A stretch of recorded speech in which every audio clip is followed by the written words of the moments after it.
the unyielding quest for truth. What does it take to stand against the tide, to turn your back on the whispers that coil through the streets like smoke? The pressure presses down like a hand on your chest. It's a courage carved from the marrow, a defiance that roars against the system, the establishment, the invisible chains they forge with their norms. You know they'll talk, gossip will bloom like weeds, slander will stain your name, discredit will erode your every word, and defamation will paint you as a pariah. And yet you step forward. Why? Because the alternative is suffocation, a life molded by their hands, not yours. They'll say you're mad, reckless, a fool for challenging the order. Peer pressure will hiss in your ear, a chorus of voices from church pews, office desks, the corner store, conform, fit in, bow down. But conformity is a cage, and you've glimpsed the bars. To be uniquely you, to fight for that identity they'd rather bury, is to invite their hate. They'll despise you for it, not because you're wrong, but because your rebellion mirrors their own unspoken fears. No wife, no child, no family. They'll dangle those losses like bait, as if love and legacy are trophies you must earn by silence. You let them fall away. The image they demand, perfect, polished, impractical, is a mask you refuse to wear. The truth gnaws at you, a relentless whisper that drowns out the noise.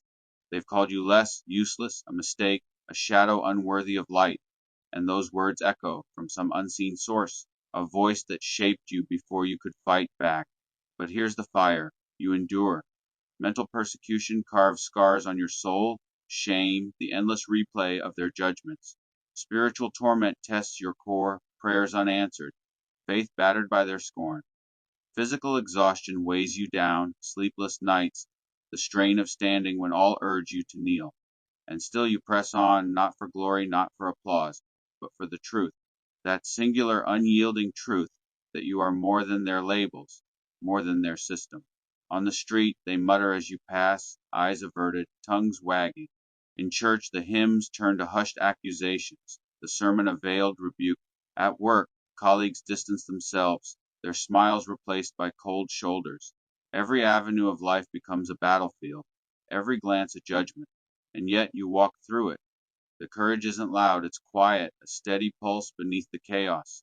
It's the choice to reject perfection, to let the impractical image crumble, to embrace the raw, unpolished you.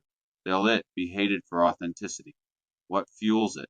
Not pride, not vengeance, but a hunger to know, to peel back the lies, to see the world as it is, not as they dictate. The persecution is a price, and you pay it gladly, because the cost of compliance is higher. You stand alone, a solitary figure against the machine, and in that solitude you find strength. They can strip your name, your peace, your place, but they cannot strip your truth, and that, above all, is worth the fight.